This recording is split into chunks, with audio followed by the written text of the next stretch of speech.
Hello, welcome to the Monday Morning Review Thursday edition. Because here at Movieclips, if we care about one thing, it's brand consistency. I am Ryan. And I'm Sam. And we're here to review The Wolf of Wall Street, Martin Scorsese's new... Not so much review as gush about it. Yeah, I chastise you for not having seen it. Yeah, and or if you have seen it... congratulate you if you have seen it, but chastise you for not having seen it twice. What's wrong with you? Or not loving it enough. This is... it can be described as nothing less than a magnum opus. It is... I think it should be described as less than that, because that implies that Scorsese will never do a better movie. That's true. I still have hopes that he will continue to do crazier and crazier movies. We spoke about this, and I had spoken to other people about this before speaking to you.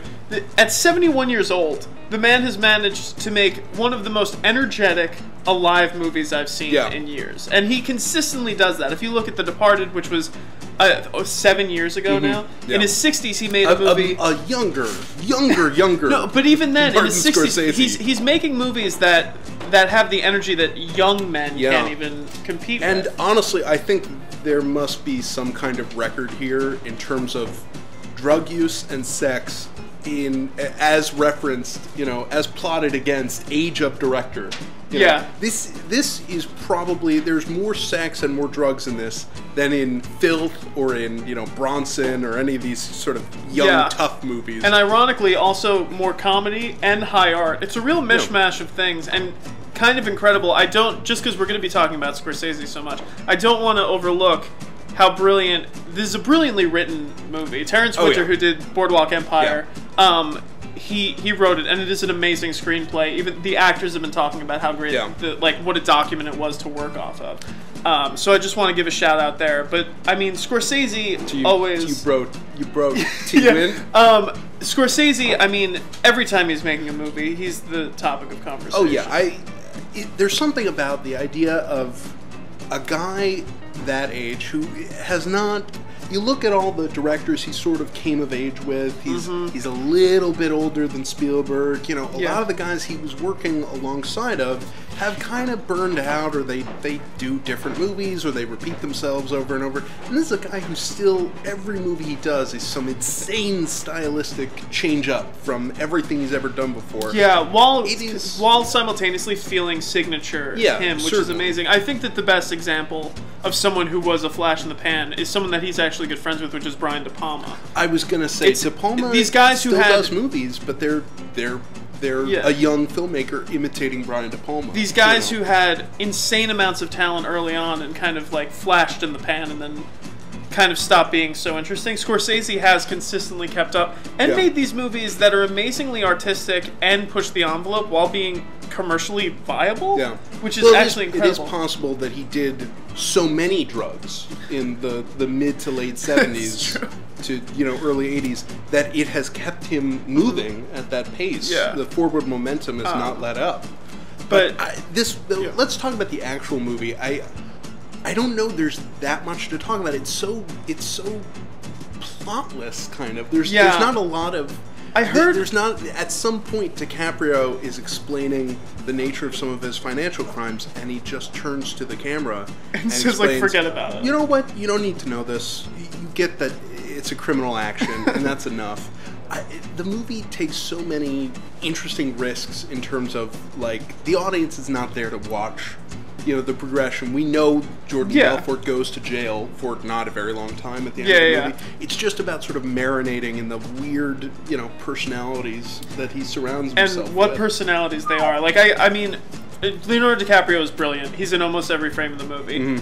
Jonah Hill is amazing. And they have a couple of scenes. There's two in particular. There's one where Jonah Hill is speaking about his wife/cousin.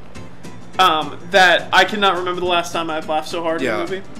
And there's a scene that a lot of people are talking about, the Lemon 714 scene. There's this drug sequence that when they do the reel of Martin Scorsese at Martin Scorsese's memorial service, when they do the reel of his best moments, Martin Scorsese's hopefully machine 500 years finally dies. When they do the highlight reel of all of his best moments, this will be up there with the Gimme Shelter scene in Goodfellas and so many scenes in The Departed. It's just brilliant. The interesting thing that I've heard from a couple of different sources, and you really don't get a full sense of it until you've sat on the movie for a while, is how well Wolf of Wall Street sits with two movies he made earlier, namely Goodfellas and Casino, which I actually watched after finishing this. And it does feel like, in a way, these are a self-contained trilogy. Like, whether it was intended that way or not, but it is three different looks at greed and criminality. There's street-level illegality, there's slightly more legitimate, but still mob-run enterprises, and then there is Wolf of Wall Street, which, although the funniest out of all of them, is in some ways the most depressing. Well, because also, it is crime gone legitimate. The characters it has also a real opinion on it. Yeah, the characters also. A lot of people have gone after this movie about glorifying what these guys are doing. That is ridiculous. Yeah. If anyone thinks that, they need to like recheck themselves. It's kind of scary that anyone could think this. It's the people who went up to Christian Bale after American Psycho to tell him, you know, I am Patrick Bateman. Yeah, it's that kind of thing. It's interesting because this movie, after Goodfellas and Casino, these characters, while being less violent, are almost more as despicable because there's absolutely no sense of honor whatsoever going on. Yeah, it's one of those, like, there's no honor among thieves, and there's especially no honor among thieves in the financial system. I mean, it's just watching the downfall of this characters and it's the only thing you're there for. You're not there for twists and turns. It's such a direct journey. Yeah, you know, you basically know he's going to go to prison from frame one. You know, it's so it is such a crazy world that is completely, by the way, if you didn't know this was based on a true story, it would be this unbelievably hacky, fantastical, bullshit, unfair look at the financial system. And apparently, there's no way these people are monsters like this. And going into it knowing that Jordan Belfort was a consultant on the movie, he coached DiCaprio, and then apparently they played it down in a lot of scenes to make it more believable. It is a really disconcerting look, and it's one of a generation of movies that I think were kind of conceived, this movie's been sitting around for a while. DiCaprio had the production rights for a couple of years, but, you know, it really kicked into production after the 2008 financial collapse, you know, along with movies like Killing Them Softly, movies with something unpleasant to say about this aspect of American life. And it's unfortunate that so much of the popular anger about this has died down in the time it's taken to get those movies made, because this is a really effective tool for mobilizing anger. It's an indictment at how broken the financial system is.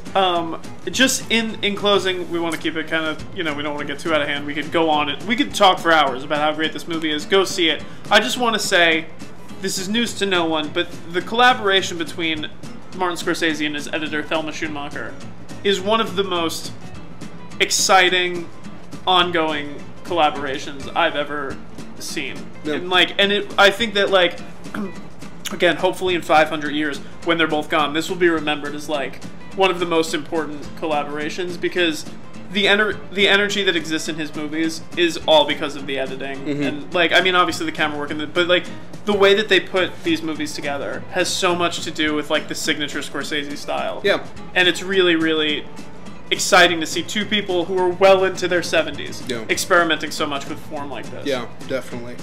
So it just an incredible film, and I think it'll only, like a fine wine, it will only age well. Yeah, like a fine wine or Quaaludes, it should age quite nicely. Yes, yes. So go see it. Yeah. I mean, if you're of the age that you should go see it. Kids, don't see it. This is a very it almost got an NC-17. Yes. So take that into account, deservedly parents. So many boobs. So many. So many.